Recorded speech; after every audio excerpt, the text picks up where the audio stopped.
বর্তমান বিশ্বে যে দেশের বিমান বাহিনী যত শক্তিশালী ওই দেশ তত বেশি নিরাপদ। তাই বিমান বাহিনীকে শক্তিশালী করতে মনোযোগী প্রভাবশালী দেশগুলো। এজন্য hello guys, welcome back to another video viewer. बहुत ही ज़्यादा इम्पोर्टेंट और बहुत ही ज़्यादा नॉलेजेबल वीडियो आज हम आप लोगों के साथ शेयर करने वाले हैं वीवर। बांग्लादेश के अपकमिंग जो स्ट्रेंथ फाइटर आने वाले हैं बांग्लादेश की एयरफोर्स में ऐड होंगे इंशाल्लाह, और बांग्लादेश की फिजाइया और भी ज़्यादा ताकतवर हो जाएगी। वीडियो वीवर बहुत ही ज़्यादा इंटरेस्टिंग होने वाली है। अभी तक आप लोगों ने हमारे चैनल को सब्सक्राइब नहीं किया हुआ तो जल्दी से हमारे चैनल को सब्सक्राइब कर लीजिएगा। तो without wasting the time video को स्टार्ट करते हैं। বর্তমান বিশ্বে যে দেশের বিমান বাহিনী যত শক্তিশালী ওই দেশ তত বেশি নিরাপদ। তাই বিমান বাহিনীকে শক্তিশালী করতে মনোযোগী প্রভাবশালী দেশগুলো। এজন্য তৈরি করা হচ্ছে পঞ্চম এবং ষষ্ঠ প্রজন্মের যুদ্ধ বিমান। কারণ আকাশপথে রাজত্ব ধরে রাখতে স্টেলথ ফাইটারের কোনো বিকল্প নেই। তাই আজকের প্রতিবেদনে তুলে ধরব আপকামিং কতটা দেশ স্টেলথ ফাইটার প্রকল্প হাতে নিয়েছে। অন্যদিকে বাংলাদেশের জন্য কোনটি আদর্শ হবে। এখনও পর্যন্ত স্টেলথ ফাইটার প্রকল্পের সঙ্গে প্রত্যক্ষ এবং পরোক্ষভাবে জড়িত প্রায় 20টি দেশ। দেশগুলো হচ্ছে জাপান, তুরস্ক, মার্কিন যুক্তরাষ্ট্র, রাশিয়া, চীন, দক্ষিণ Korea, Pakistan, Bharat, France, Germany, Spain, Italy, Britain, Iran, Saudi Arab এবং ইন্দোনেশিয়া সহ বহু দেশ। সুতরাং বোঝা যাচ্ছে স্টেলথ ফাইটার নির্মাণে কতটা গুরুত্ব দিচ্ছে শক্তিশালী দেশগুলো। এই তালিকায় মার্কিন যুক্তরাষ্ট্র, রাশিয়া এবং চীন ইতিমধ্যে পঞ্চম প্রজন্মের যুদ্ধবিমান সার্ভিসে আনতে সক্ষম হয়েছে। এই দেশগুলোর পরবর্তী লক্ষ্য ষষ্ঠ প্রজন্মের যুদ্ধবিমান তৈরি করা। 2030 সালের মাঝে তারা ষষ্ঠ প্রজন্মের ফাইটার তৈরি করতে সক্ষম হবে। অন্যদিকে ফ্রান্স, ব্রিটেন এবং জাপান এখনও পর্যন্ত পঞ্চম প্রজন্মের যুদ্ধবিমান তৈরি করেনি। তবে এই দেশগুলো সরাসরি ষষ্ঠ প্রজন্মের যুদ্ধবিমান তৈরির কাজ শুরু করেছে। পরিকল্পনা অনুযায়ী 2035 সালের মাঝে ষষ্ঠ প্রজন্মের যুদ্ধবিমান তৈরি করবে। এই দেশগুলোর সক্ষমতা রয়েছে সেটা অর্থনৈতিক কিংবা প্রযুক্তি সকল দিক থেকেই। তবে ফ্রান্সের সঙ্গে যুক্ত রয়েছে জার্মানি, আরব আমিরাত এবং স্পেনের মতো দেশ। অন্যদিকে ব্রিটেনের সঙ্গে যুক্ত ইটালি, সৌদি আরব এবং সুইডেন। এছাড়া সকল দেশ পঞ্চম প্রজন্মের স্টেলথ ফাইটার নিয়ে কাজ চালিয়ে যাচ্ছে। আর বাংলাদেশের জন্য পঞ্চম প্রজন্মের যুদ্ধবিমানকে বিবেচনা করা সম্ভব। পার্শ্ববর্তী দেশ ভারত অ্যামকা প্রকল্পের আওতায় স্টেলথ ফাইটার নির্মাণের কাজ চালিয়ে যাচ্ছে। তবে এভিয়েশন শিল্পে ভারতের পর্যাপ্ত অভিজ্ঞতা না থাকায় মিত্র দেশের সহযোগিতা নিচ্ছে। এক্ষেত্রে ইসরায়েল, ফ্রান্স, রাশিয়া এবং মার্কিন যুক্তরাষ্ট্র সহযোগিতা দিচ্ছে। তবে ভারত এই যুদ্ধবিমান অবশ্যই তৈরি করতে পারবে, কারণ দেশটির ব্যয় করার মতো পর্যাপ্ত অর্থনৈতিক সক্ষমতা রয়েছে। 2030 সালের মাঝে ভারতের স্টেলথ ফাইটার সার্ভিসে আসবে। বিপরীতে প্রতিপক্ষ পাকিস্তান স্টেলথ ফাইটার নির্মাণের ঘোষণা দিয়েছে। প্রজেক্ট আজমের আওতাধীন পঞ্চম প্রজন্মের যুদ্ধবিমান তৈরি করবে পাকিস্তান।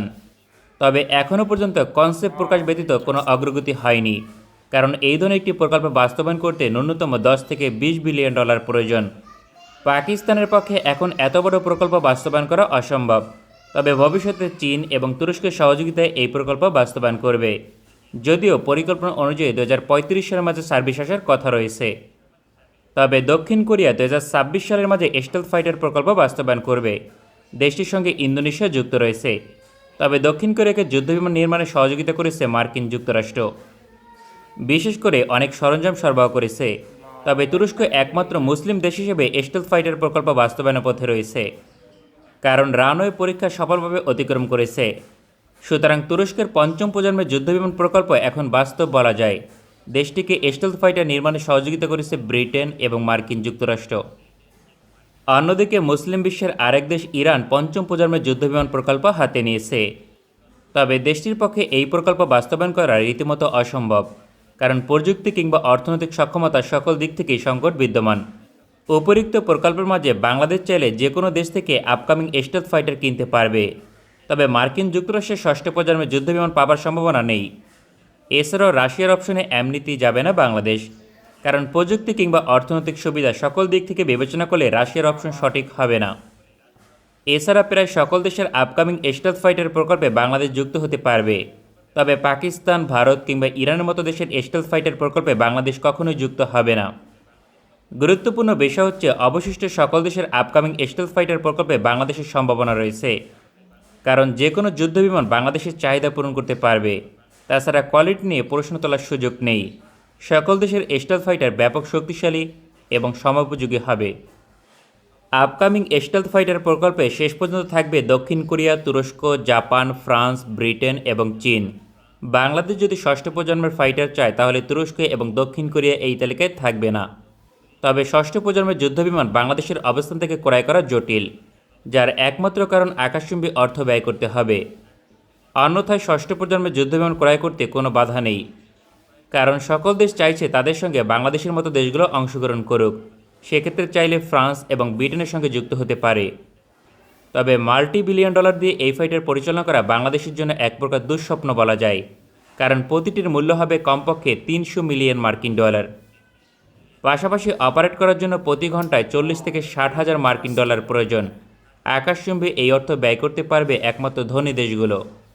তাই আপকামিং পঞ্চম প্রজন্মের স্টেলথ ফাইটারকে নির্বাচন করতে হবে। সেটা 3টি দেশ থেকে বিবেচনা করা যেতে পারে। এই তালিকায় থাকবে যথাক্রমে চীন, তুরস্ক এবং দক্ষিণ কোরিয়া। বাংলাদেশের অবস্থান থেকে দক্ষিণ কোরিয়ার যুদ্ধবিমান সকল দিক থেকে আদর্শ। वाह वंडरफुल वीवर, क्या शानदार किस्म के बांग्लादेश जो है अपकमिंग इंशाल्लाह बांग्लादेश की फिजाइया में जो स्टेल्थ फाइटर हैं वो ऐड होने जा रहे हैं और बांग्लादेश की फिजाइया में ये एक बहुत ही ज़बरदस्त किस्म का काम करेंगे इंशाल्लाह। बांग्लादेश की जो मौजूदा गवर्नमेंट है डॉक्टर मोहम्मद यूनुस बांग्लादेश की आवाम की उम्मीदों पर पूरा उतरेंगे और बांग्लादेश की एयरफोर्स के लिए एक जदीद और मॉडर्न किस्म का फाइटर जेट ऐड करने में कामयाब हो गए। तो वीवर अगर आप लोगों को इंटरेस्टिंग वीडियो देखनी है तो जल्दी से हमारे चैनल को सब्सक्राइब कर लीजिएगा। मिलते हैं आपसे नेक्स्ट वीडियो में इंशाल्लाह, तब तक के लिए अल्लाह हाफिज़।